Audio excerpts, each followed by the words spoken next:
In out-of-the-way places of the heart, where your thoughts never think to wander, this beginning has been quietly forming, waiting until you were ready to emerge.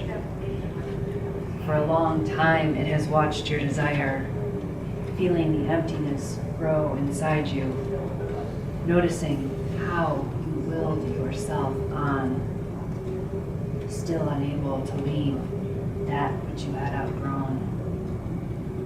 It watched you play with the seduction of safety and the gray promises that sameness whispered, heard the waves of turmoil rise and relent, wondered, would you always live like this? And then the delight when your courage kindled, and out you stepped onto new ground, your eyes young again with energy and dream, a path of plenitude opening before you. Though your destination is not clear, you can trust the promise of this opening. Unfurl yourself into the grace of beginning that is one with your life's desire. Awaken your spirit to adventure. Hold nothing back. Learn to find ease in risk. Soon you will be home in a new rhythm, for your soul senses the world that awaits you.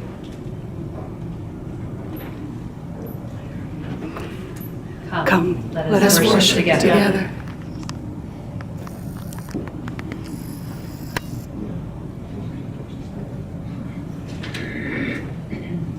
Good morning and welcome to the Unitarian Universalist Congregation of Greater Canton. We are an open community whose mission can be encompassed with keywords: care, respect, and grow. We are partnered with the Unitarian Universalist Association and affirm its principles and purposes. As an open community, we welcome people of all faiths and spiritual paths into worship with us. I encourage you to become familiar with the principles and purposes of the UUA and to join us in seeking to fulfill our mission. We'd like to welcome with us this morning Kristina Spaude.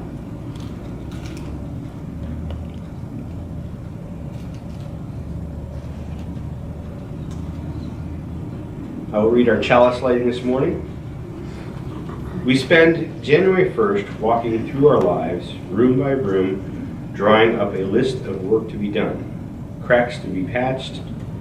Maybe throughout the days of this year, to balance a list, we ought to walk through the rooms of our lives, not looking for flaws, but for potential.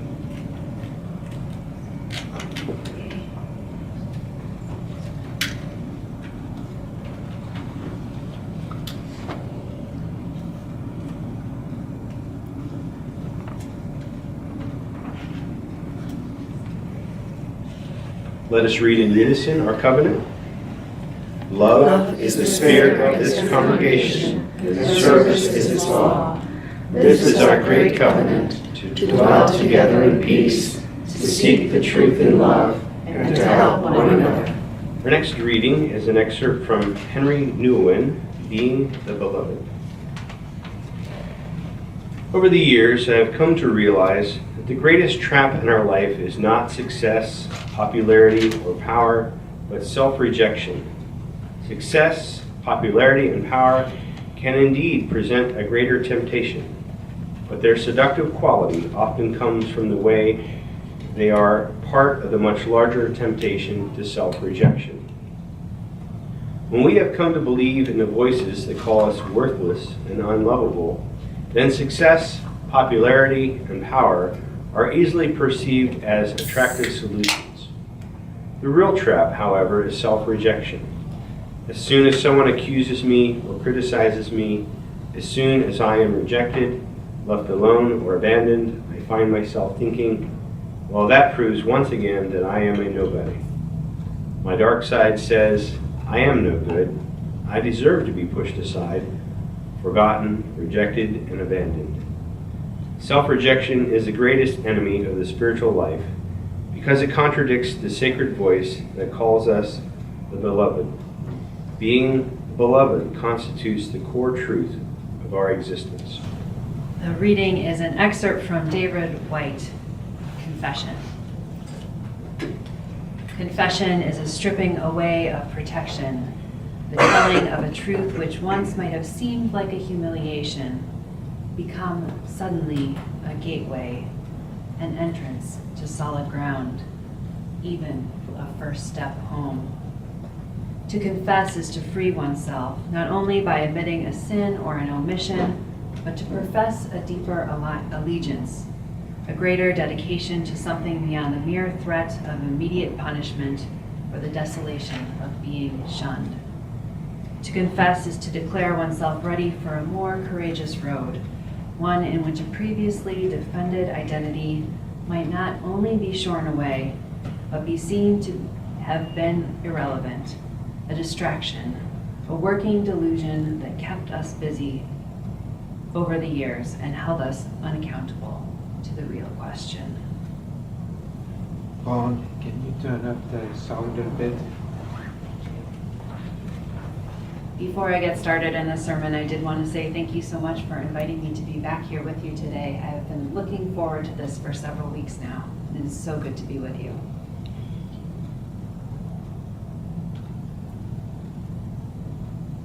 I have a secret.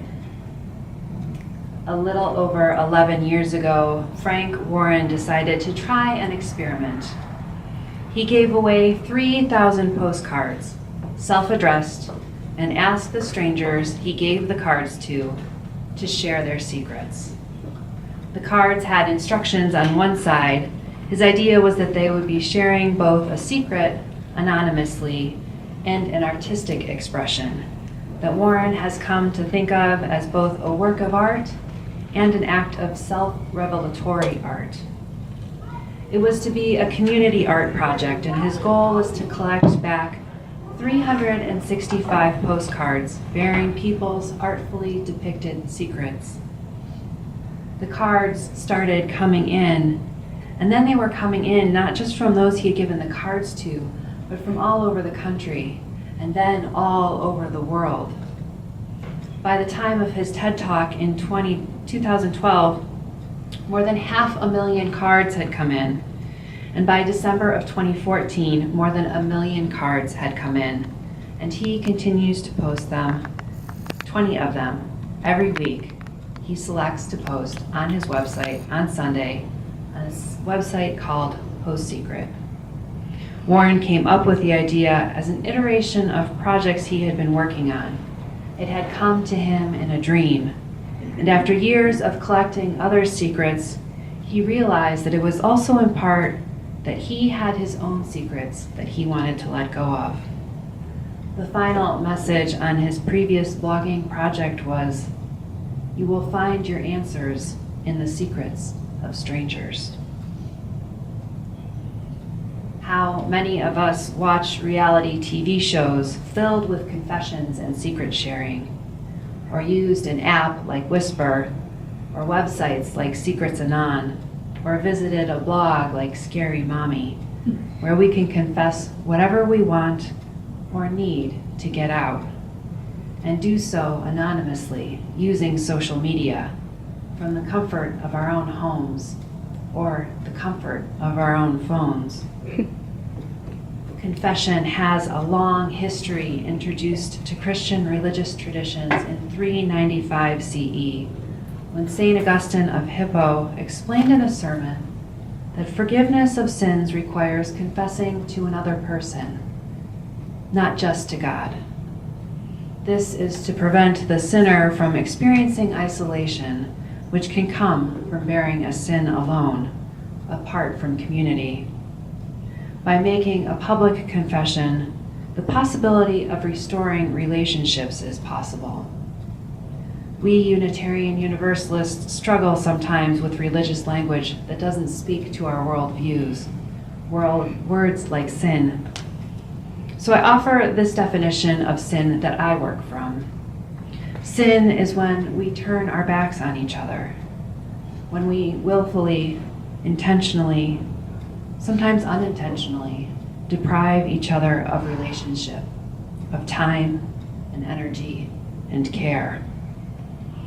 Thinking in these terms, Augustine's proclamation of needing to confess to others is a way of calling us back in so that we might turn toward each other in community, as a way of knowing that we are not alone, that reconciliation is possible. And this is more in line with our theology and our shared value of covenant. A practice of confession.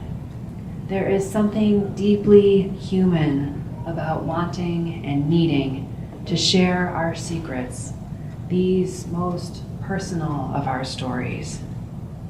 And yet, in Unitarian Universalism, we have no theology or practice of confession. Confession was once a part of our history, not even that long ago, as there are readings in the back of the hymnal that address it. But it is a part of our history that has been lost. As a religion that says that all have worth and dignity, that we are not born in sin, that we are held in a love beyond belief, always, from womb to tomb and beyond. Where is confession? Where is there room for confession? Room for the cracks and the flaws we find in our own lives. Around the Jewish High Holy Days in some of our congregations, we often come closest to it. We may seek atonement for our sins. We may seek forgiveness. Even in the case of Yom Kippur, though, if we do not confess, acknowledge in words what we have done, how we have fallen short, where we have erred, whom we have hurt, how can we truly heal and be healed? As Nuance says in our reading, the greatest trap in life is self-rejection. When we feel rejected, left alone, or abandoned, we think we are nobody and that we deserve to be pushed aside, forgotten, rejected, and abandoned. This describes well the potential consequences of secret keeping. First, we reject ourselves of worth, and then we feel others rejecting us, disconnecting from us, creating a cycle of rejection that keeps us aching and sore and wounded. How can we know that we are beloved in our core if we feel fake or broken or shamed or something else deep inside? A little less than 2 years ago now, I began carrying a burden. Not a secret exactly, although close, as it was kept very private. So it functioned much the same way, and it illustrates well how secret keeping can hurt us. After some testing, I found out that I tested positive for HPV and cervical cancer.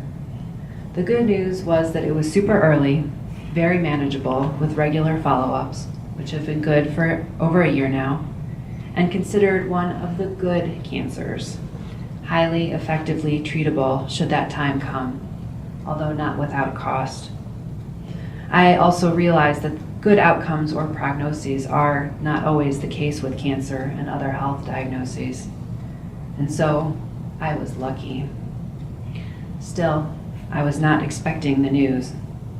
I had bad experiences with doctors. The news itself was hard, and I was ill from testing. Then there were all the questions about what this might mean for me. It was a lot, and I held it in. There's an expression that we're only as sick as our secrets, and keeping this hidden from most everyone certainly made me sicker. I sometimes wasn't as present as I could have been, felt like I was being judged even when that probably wasn't the case, and my vibrance and authenticity had been dulled. Yes, I needed time to process the diagnosis, to find out what it even meant to me, but I was also stigmatized because of it, and so was hesitant to talk with people. Not talking about it made me less vulnerable in some ways, The lack of openness and intimacy kept me stuck in feelings of loneliness, that self-rejection. It helped a lot when I made a point to begin talking with friends and colleagues about it and letting it become normalized, and this helped destigmatize it for me. Going back to Augustine, his beliefs about needing to confess to other persons may have truth in some cases, but there are plenty of cases where it seems like public confession can do as much or more harm as it would do good. There are pros and cons both ways. It's better usually to share personal experiences that are not still raw and bleeding. A generally good rule of thumb is to take the time that we need, however much time that is, to process and at least begin to heal ourselves before sharing can be effective with others. I personally heed the wisdom of Alcoholics Anonymous's 9th step, made amends to such people wherever possible, except when to do so would injure them or others. Confessions have consequences, and we need to be responsible when sharing them. We keep secrets for many reasons. When the consequences of sharing them impact others, we need to pay attention to what this may mean. This is not to say that people who are directly effective should not be told, but perhaps that guidance and help from others might be beneficial to the sharing and maintaining the relationship. Confessing with others, loved ones, teachers, ministers, counselors, and so on, can feel more painful and real sometimes because there is no getting away from what you say, either for them or for you. This can also make it feel more cathartic, helping you clear your conscience. It creates intimacy and offers the possibility of healing. Think about convincing your younger sister to take the blame for something she didn't do, and later telling your mother the truth. By confessing, there was a possibility for healing in that relationship. And in our vulnerability and time of great need, confessing with others reminds us powerfully that we are not alone. We do not live in or act in a vacuum and can be held in community because we are valued. And confessing secrets in an anonymous environment can feel safer in some ways because no one knows whose confession it is.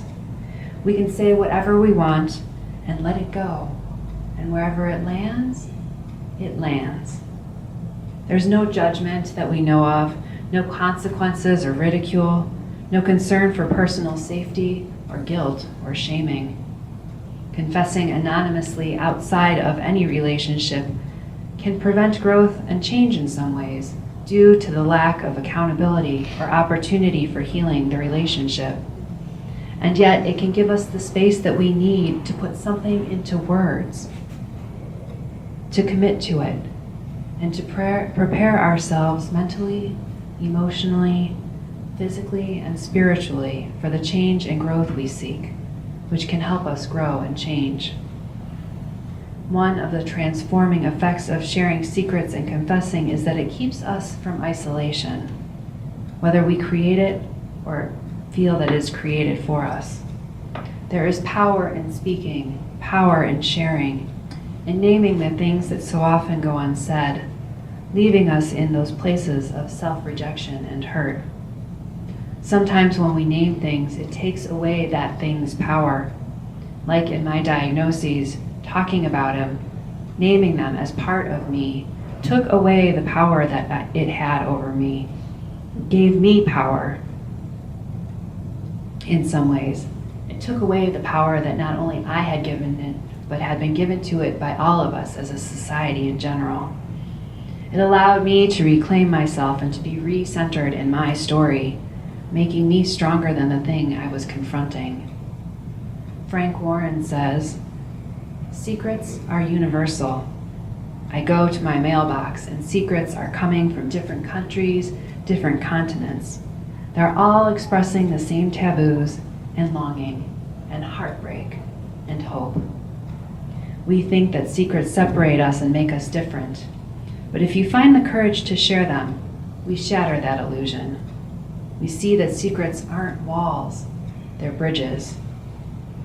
He says, secrets can make us feel isolated, but sometimes it just takes one person telling their truth to shatter the illusion that we are alone. We read books and stories and watch movies and TV because we hunger to know that there are others like us and to know their stories and secrets so that we don't feel so alone. That need for connecting and connection, to feel seen and known by others, whether it is actually us or just someone who happens to be something that we identify with, can be enough. This is a deeply human need, fundamental in its and our nature. What would it look like to bring back this practice of confession from our history? Confession in the Catholic tradition is a sacrament, a practice that calls the sacred into our lives, reminds us of the holiness of our being. Maybe a Unitarian Universalist practice of confession would include sharing secrets anonymously, writing them on cards to be shared from the pulpit, the way some congregations do joys and sorrows. Maybe it would look like pairing with a lay pastoral associate or with each other.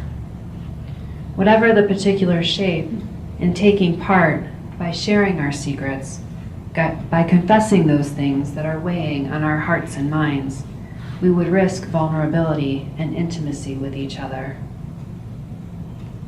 A practice of confession means that we risk knowing the depth of our humanity, individually and collectively. It reminds us who we are and how hard it can be to be in this world. Sometimes we might judge others by their faltering without remembering our own. And instead of seeing in these confessions all the work to be done, cracks to be patched, in out-of-the-way places of the heart where your thoughts never think to wander, we can see potential, our own. Knowing what we know, we can be more compassionate, more tolerant, more forgiving, more loving. We can let go of the fear and pain and sorrow and the secrets we think we're keeping, but that are actually keeping us. And we can say, this isn't serving me anymore. The seduction of safety and the gray promises of sameness whispered lies. It's time to let go.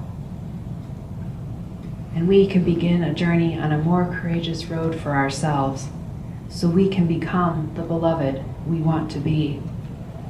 We are able to restore ourselves and our feelings of integrity and wholeness by practicing confession, creating more depth across the landscapes of our lives. By connecting to each other, turning toward instead of turning away, we can reconnect with our deepest sense of self, that thing that we may have been avoiding for so long, and so be healed and feel whole.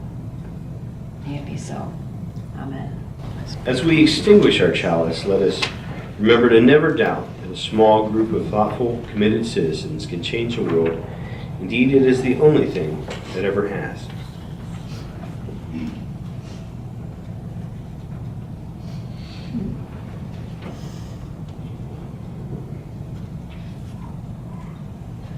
Closing words are number 477. Let's look into that as I'll just go ahead and read this. Forgive us that often we forgive ourselves so easily and others so hardly. Forgive us that we expect perfection from those to whom we show none. Forgive us for repelling people by the way we set a good example. Forgive us the folly of trying to improve a friend. Forbid that we should use our little idea of goodness as a spear to wound those who are different.